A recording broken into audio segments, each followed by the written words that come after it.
Because you know you have to have a child before the government give you the recipe for gravy. No one person ever made it by themselves. People have gone mad trying to do it alone.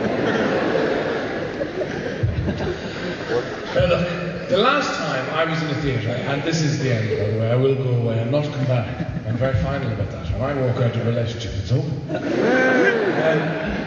The last time I was where you are, I was in a theatre and I'd gone to see a show with my wife.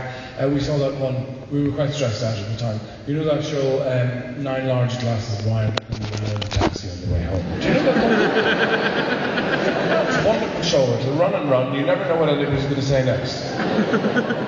And we were in bed having a kind of post-theatre discussion with a fairly generous chunk of air between us. And then we got joined by our daughter, who loves a good debate.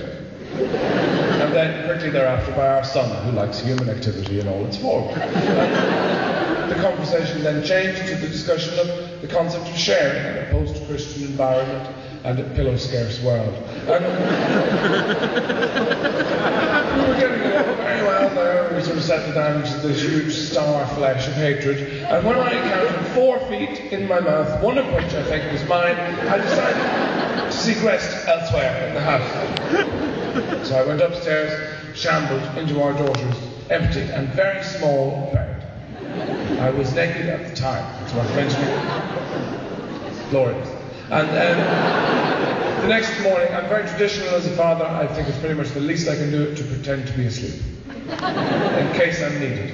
And I didn't know whose footsteps were coming up the stairs. I presumed they belonged to my wife and was therefore afraid that she would continue to analyse my character with such scintillating acuity. So I carried on mouth breathing and drooling, with all of my hairy arse hanging out of the tiny bed. A full 2/3 of me. And I didn't know who the footsteps belonged to, but it became clear, because there came from that source a very weary sigh, suggesting the owner was at least 80,000 years old. And then my sweet 10-year-old daughter said, "Jesus Christ." Thank you very much, Aberdeen. Good night.